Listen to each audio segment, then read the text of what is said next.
One. One.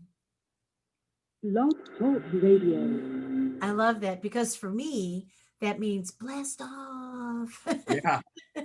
So this is your host, Dr. Deb Carlin, with my host, Mr. Jamie Allman. Jamie Allman in the house. Yay, happy ninth day of Christmas. You didn't take your tree Yes. down yet, did you? Are you kidding? By the way, I'm glad you asked that question. Do you remember one of the first times we met? You were out in your van or whatever vehicle, and you come through Webster Groves on Elm Avenue in the historic district, and you come up to this cute house, and you ring the bell, and and I show up at the door. You've got a microphone. There's a cameraman behind you, and you said to me, "Do you know that we're 2 weeks from Easter?" And you got your Christmas tree up. Yes. Well, you were actually that was when I did a thing called the hidden eye cam. And basically it was just, that was actually prior to the time when I started to win my Emmys. So I actually won an Emmy for the hidden eye cam, I'll have you know. All right. One of my Emmys.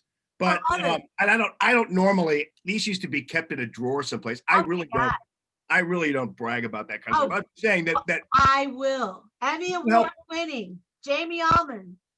I think you were the one, because occasionally you go to people's houses, and if you did that, they'd slam the door on you or something. They wouldn't actually play along. I played along big time. You played along big time. You were actually very fun about it.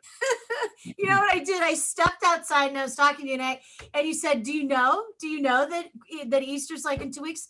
And I immediately got in character and I went, "Yeah, I know. Listen, I'm a psychologist. And by the way, this is all part of a plan." That was 1993. So that was like 27 years ago. And I was teaching at Washington University. I had like 3 classes I was teaching, and I had like 200 kids in my classes.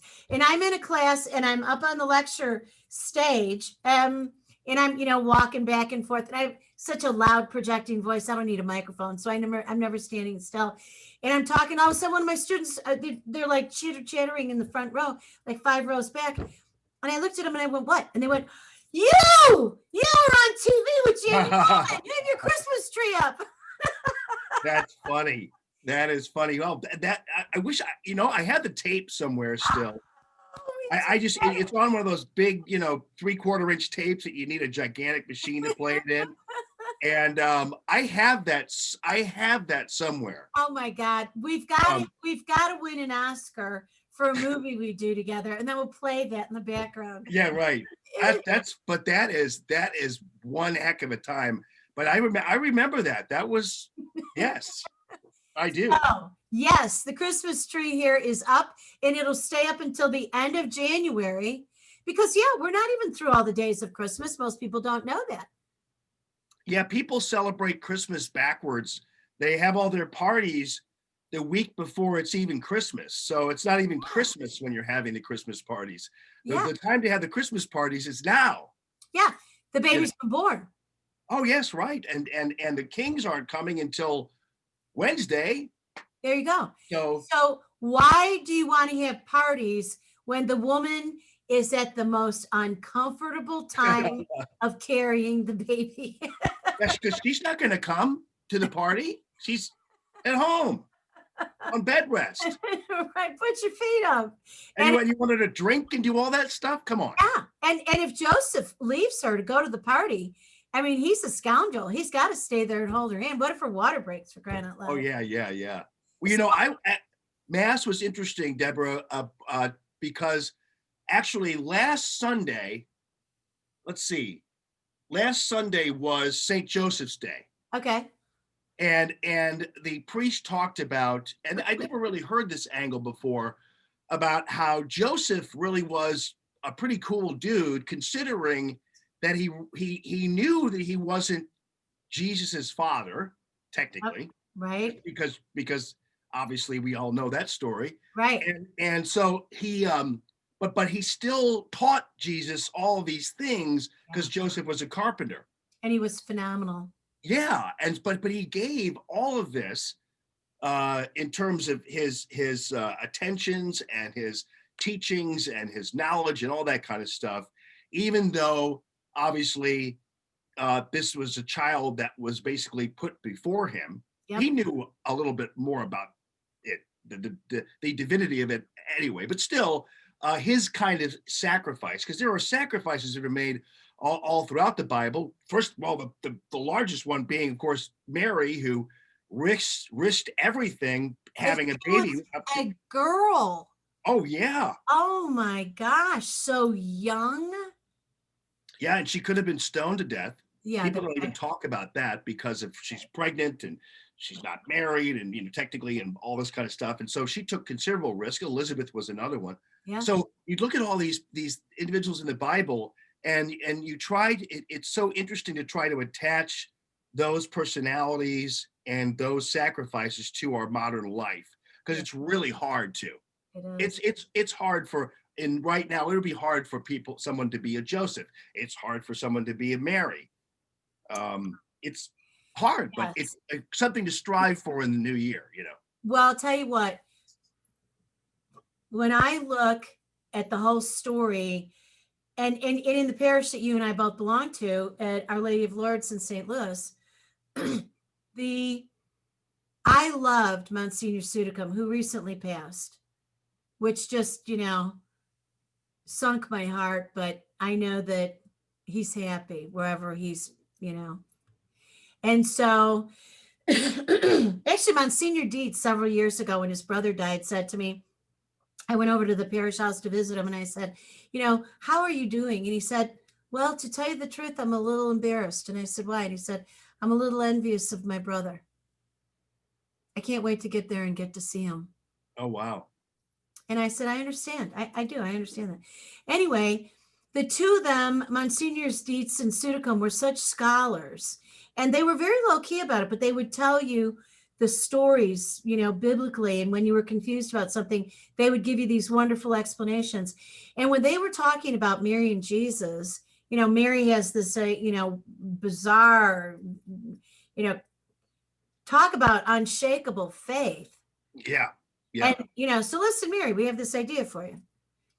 And then Joseph, all right, Joseph, look, here's how it is. And he's thinking to himself, not only is she going to get stoned, I'm going to get shunned.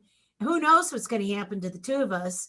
And yet, with so much grace, they did this. This is why every time I hear that song, and for our listeners who don't know Catholicism and don't listen to our music, I invite you to go to Google and go to YouTube and pull up the song, Mary, Did You Know? And, it's so beautiful. Every time I hear it, I belt it out and I feel it. Mary, did you know that your baby boy would one day walk on water? Yeah. That he would help a blind man see, that he would do all these things. And I'm thinking, I would sign up to be Mary. Oh yeah. Well, and Dr. Deborah, there aren't many people, and let's put it this way. I'm not saying I'm perfect. You're not saying you're perfect, but we have noticed though in this society where there's such a lack of verve and soul on the part of people. They fold so easily. And if they don't fold themselves, they will stand by and watch other people get folded, canceled, whatever. Right, exactly. Horrible. People just don't have these constitutions that people had in the past, or we just haven't learned anything from them. That's what I'm saying. Listen, I'm sitting here and I'm sitting there going, you know what? I wish my nose would stop running. I had a runny nose for the past 2 weeks or something. Listen to me complaining about a runny nose. Jesus is like, dude, really? Yeah, I know. But I wish he didn't have a runny nose. Jesus, he whiz. But okay, I have a cure for you. It's a little fuzzy on here, but it's called Olba, OLBAS, and it's a Swiss formula of herbs in this little stick that you put up your nose. Oh yeah. It'll stop everything. It doesn't dry it out. It refreshes it, and you become one again. Amazon.com, OLBAS. So you're telling me then that whiskey doesn't work? Whiskey? Do you thanks snort a lot. it? Do you snort it? No. Well, then And there you go. if I could snort it, I would snort it. Actually, if you put your finger in there and put a little in your nasal cavity, it might help. Hey, listen, I think that when my teeth hurt when I was 2, my Your mother parents did did that. that. I have a feeling, you know. Yeah, it was a good idea. I mean, any of us born in the 50s and 60s, that was part of the practice. Yeah, because how did I know what Knob Creek was when I was 7 years old? I mean, oh yeah, I remember that. Yeah. I had a really time I was 2, I had a little too much. I don't know. So But yeah. how was your Christmas and how's your mom and how were the traditions? Oh, it was great. In fact, I was even able to go by there on New Year's Eve, where she normally would make lobster, on New Year's Eve. She and my dad would, Oh yeah.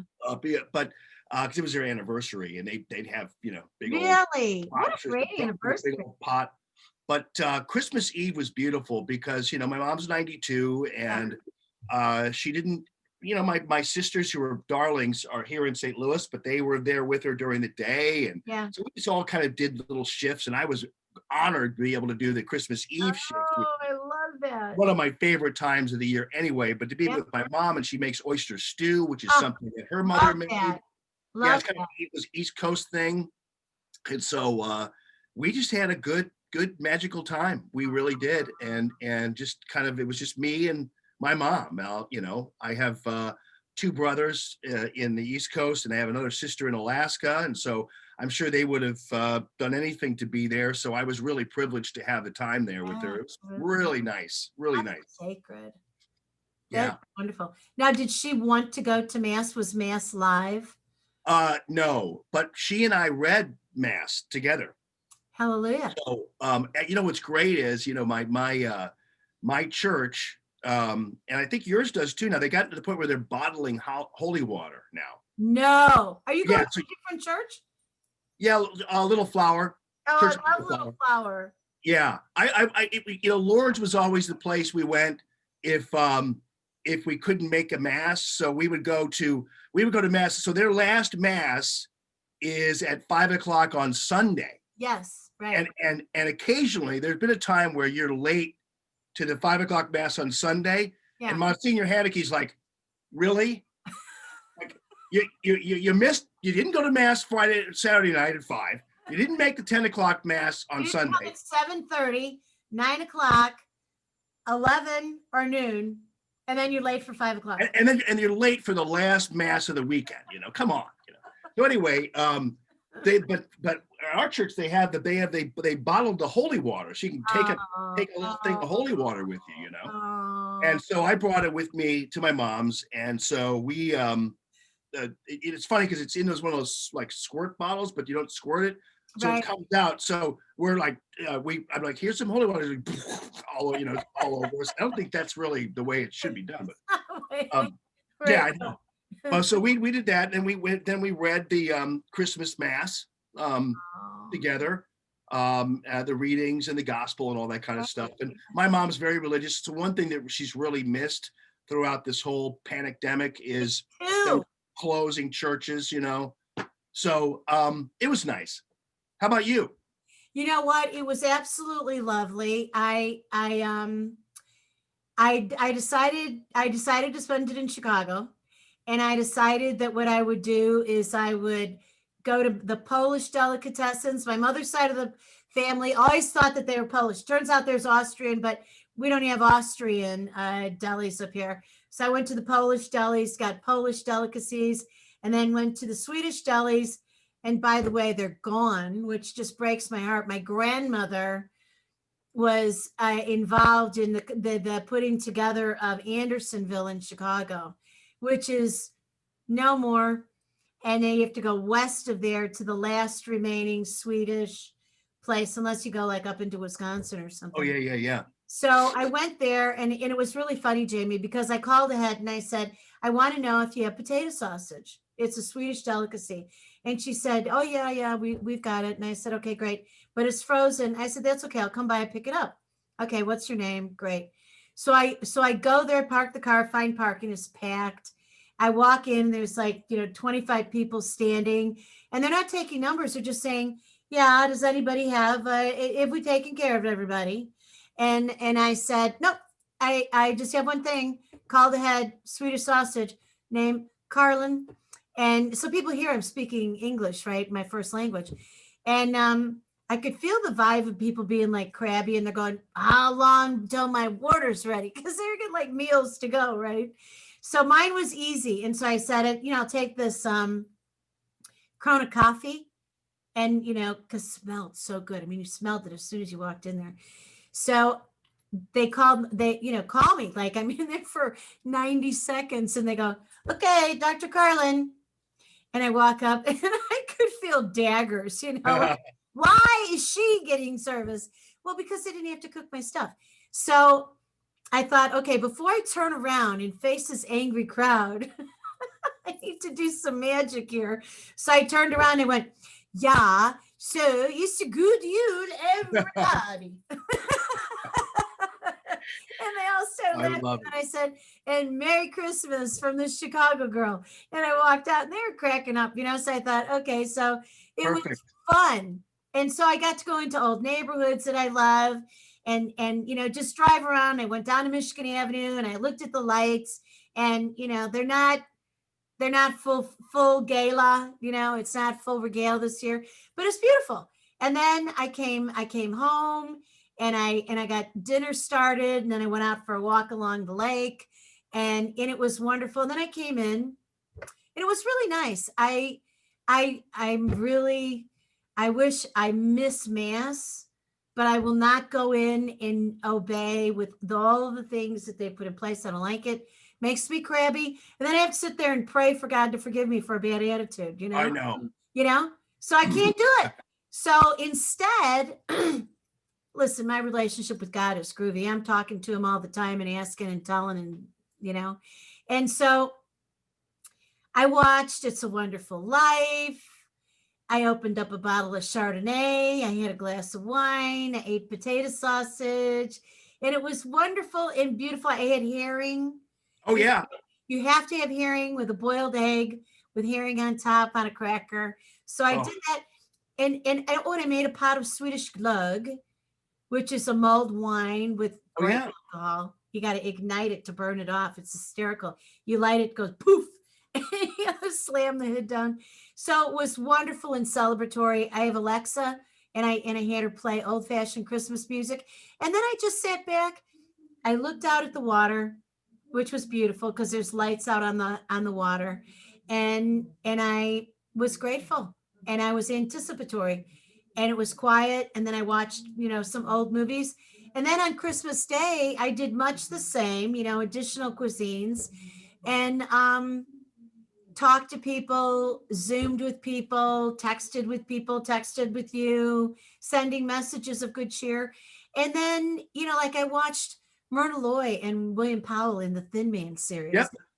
That was on the night of that was on. My mom had that on when I came over. I love it. It was great. It was absolutely.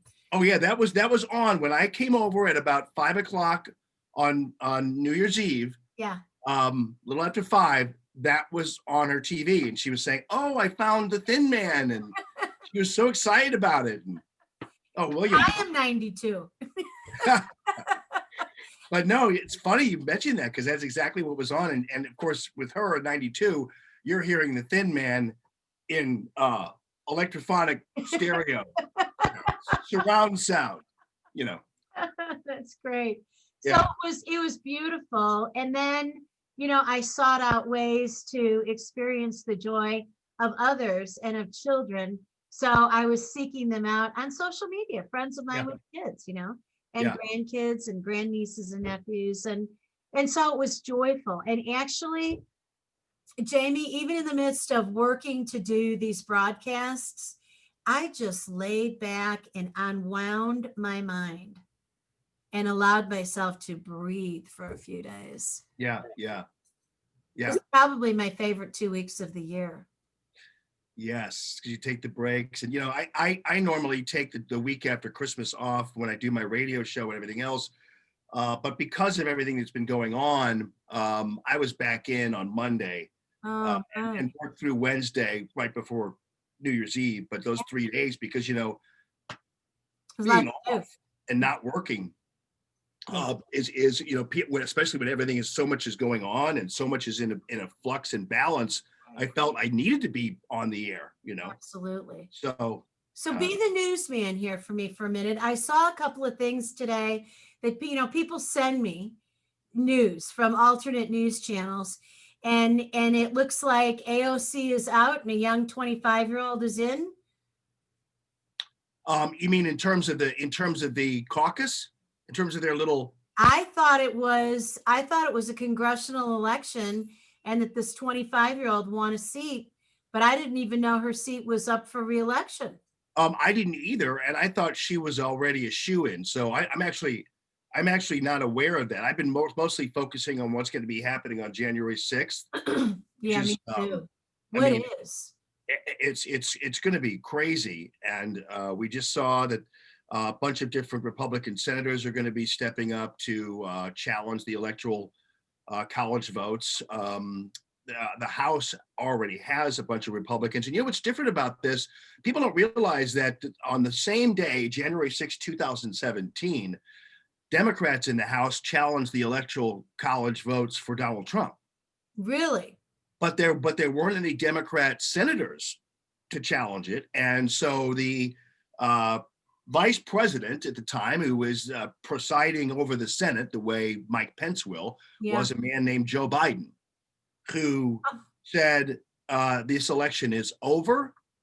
I'm not taking these challenges. The election's over. But that was only because there was not a senator who stepped up to challenge the electoral college votes. Now we have maybe 5 or 6 now who are going to do that. So the game changes completely. So Vice President Pence, who is the president of the Senate, so to speak, is not going to have a choice like Joe Biden did to go ahead and say, hey, this joint session's over. We've got to move on, because now you've got senators objecting, and that means every single state's votes that are in contention, they have to spend 2 hours adjudicating. So this could go for 2 or 3 days. So it's unless Vice President Pence says this election's over and I'm not taking any challenges, which he could do. Oh, could he really? Oh yeah, but I don't think he will, but he could. But once the senators object, at that point, then the houses go apart again, deal with their separate issues, and come back together again. So it's going to be a long process. It's going to be pretty crazy. How come I don't know these things? How come I'm so naive and ignorant to it? Is because I haven't been watching the news? Well, no, it's because I think the mainstream media doesn't talk about this a lot, because I think that they think this isn't happening. And so they do that a lot. The more they talk about how this isn't happening, the less people know about what exactly is happening. And so it's all of it is a completely constitutional process. There's nothing that is extremist or in violation of any constitutional principle. It's all, every action of a U.S. senator who is contesting the results, or every action of a House member contesting the results, this is all within the entire boundaries of the 12th Amendment and the Constitution. There's nothing rogue about anything. Wow. House members challenged the Electoral College in January 6th of 2017. Democrats did. The same way House members are doing it this time around. It's just that this time it has another layer, and that would be the Republicans. So there's nothing really crazy or rogue about it, or traitorous or treacherous or un-American about this, which is really what you're hearing from a lot of the commentary. Like, well, this is un-American. How do you know? Listen, they think they have evidence of fraud. This is the way you're going to try to adjudicate it. This is the way you're going to investigate it and talk about it. But it's weird, because the mainstream media is acting like these people are all a bunch of interlopers. Yeah, right. Elected U.S. senators and elected members of the House, and they're people who are going to be challenging it. It's all normal. It's all part of the Constitution. It's all part of the process. So Jamie, here's what I'm concerned about. I have these things that flash across my phone as news alerts, and they're like, this thing where AOC is out, this young man is in. Oh, okay. Well, that's interesting. out, like in how, in what process. Then here's the other thing. There's I'll look on my text messages and tell you where this is at. And then there's this other thing. Okay, this is on Step Aside AOC. Madison Cawthorn, Yeah, CAW, is the youngest person in Congress. yeah. Is he in? Well, Madison Cawthorn is in, but he wasn't facing off with AOC though. Oh, they're just saying she needs to be aware that he's there. Yeah, yeah. I think Madison Cawthorn is the paraplegic young U.S. GOP House member Wow. who spoke at the Republican National Convention.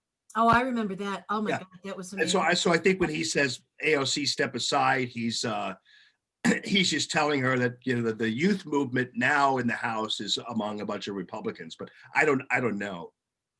Well, then here's the other thing. There was something else sent to me that said something about Pence not being loyal to President Trump. Well, that's because that's because Vice President Pence has not stated what he's going to do yet. And so there are people saying he should just simply say this election's over and I'm not doing anything more and I'm certifying this election, which he can do.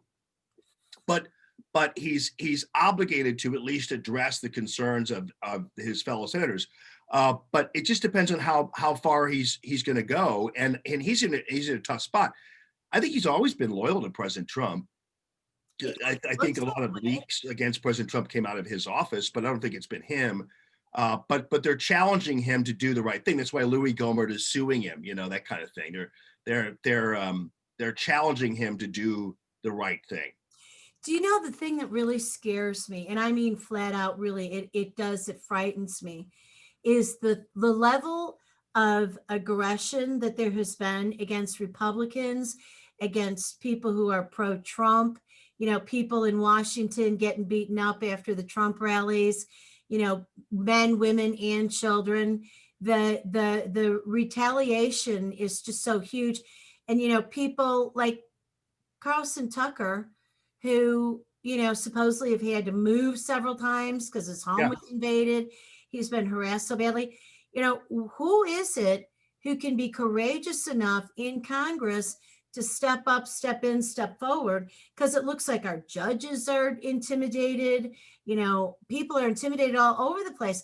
That scares me. How can we trust that on the 6th and through that process, people aren't going to be, including Vice President Pence, hammered? Like we've got your family held hostage.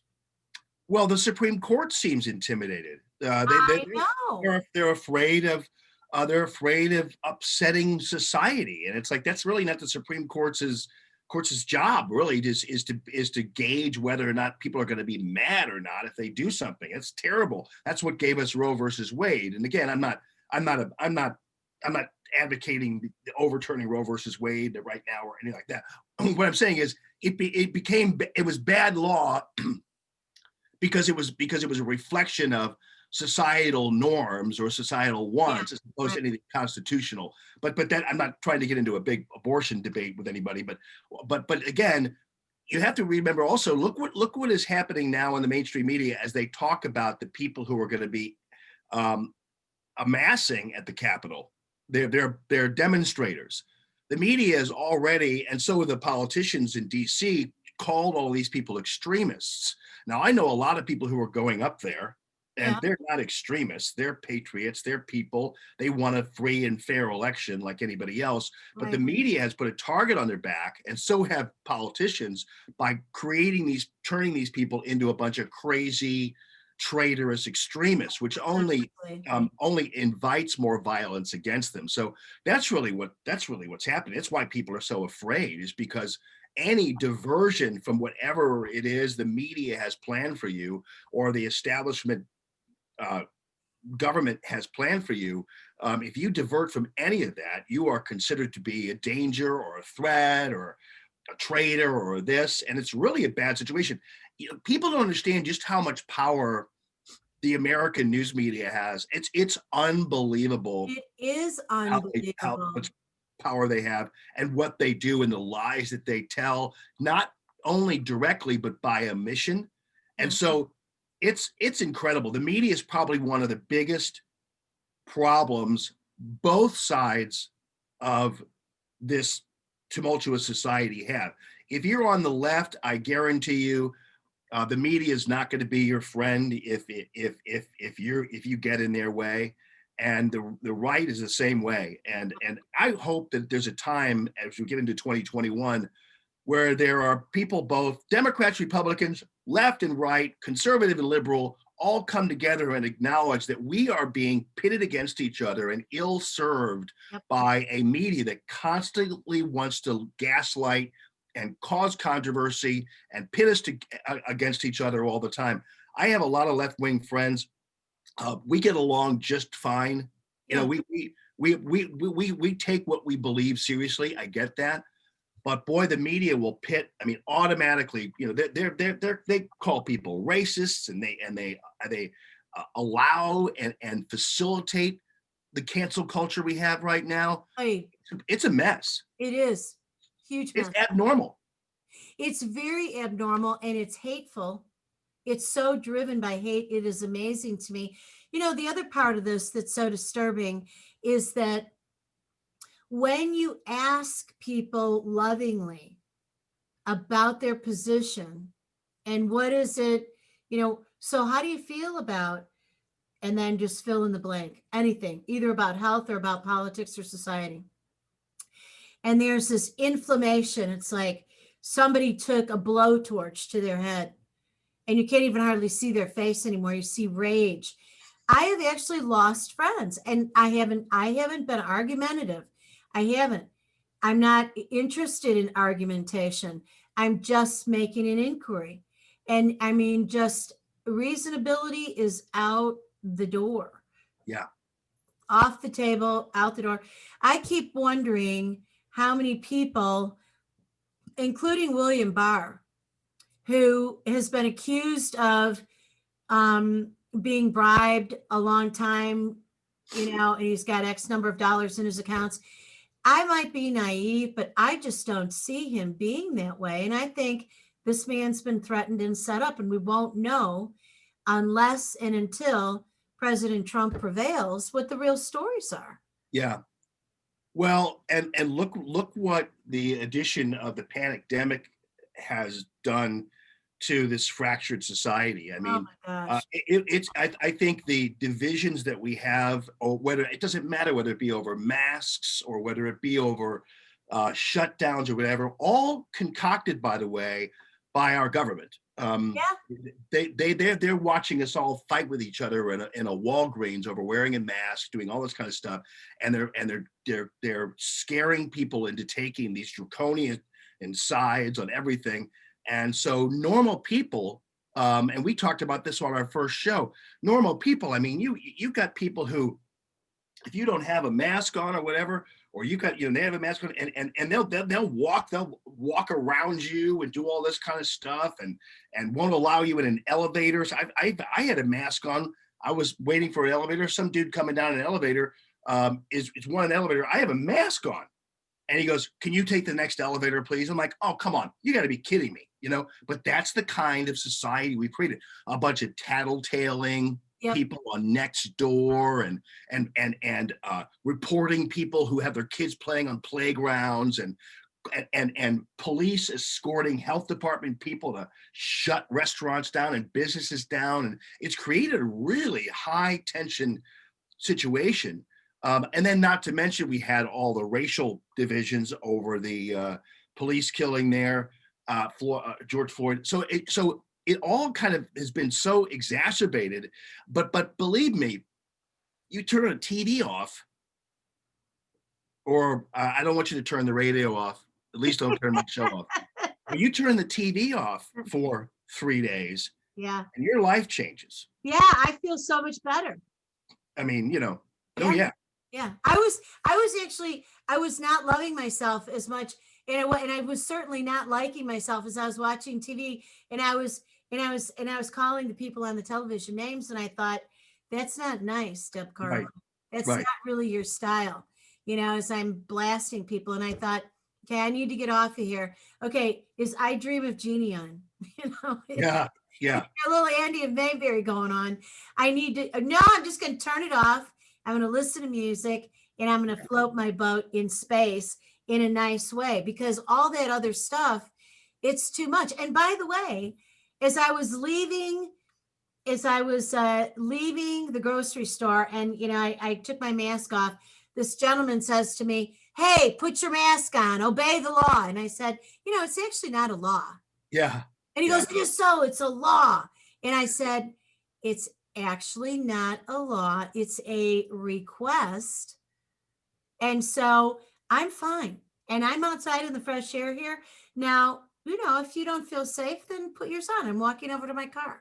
Yeah. And, he was like, as he's walking away, he's yelling at me. And I'm like, the cowardice, cut it out, just. What drives me crazy is that the people who I've seen more active and more defensive of freedom, and even to the point of taking bullhorns out with their sons and daughters outside the St. Louis County Courthouse saying, "Let them play sports." The women of the United States of America, oh my goodness, they have been the ones who are speaking out the most as we watch our daily freedoms taken out. I don't know what has happened to the American male in this country. I have no idea. Oh, I can tell you. Yeah, tell me. We have 90 seconds. Next episode is going to be about the annihilation of the white male in America. Yeah. Well, I've been defending you guys for 20 plus years. Is it only the white male though? Because oh God, yes. Oh, black men have another issue. Yeah, the white male, you're blamed. You're the scourge of everything. It's terrible. My goodness, these guys have been such pansies. Men have been the most disappointing part of this entire freedom fight. Women have been just. I think it's the mama bear and the women. I think it's the things that they protect, and they're used to being protective and defensive and of things that they love and cherish. And men, I don't know, they just gotten soft. Next episode. Yeah, I know. I want to know. You'll teach me some things. I want to know. I will. You'll love it. So, friends, this is your very animated, amped up Dr. Deb Carlin and Jamie Allman. We love you. Happy New Year. It's the second day of the new year. Come back and join us again soon. Right, yes. Jamie? Happy New Year. Love you. Thank you for using Blog Talk Radio. Oh, Goodbye. Goodbye.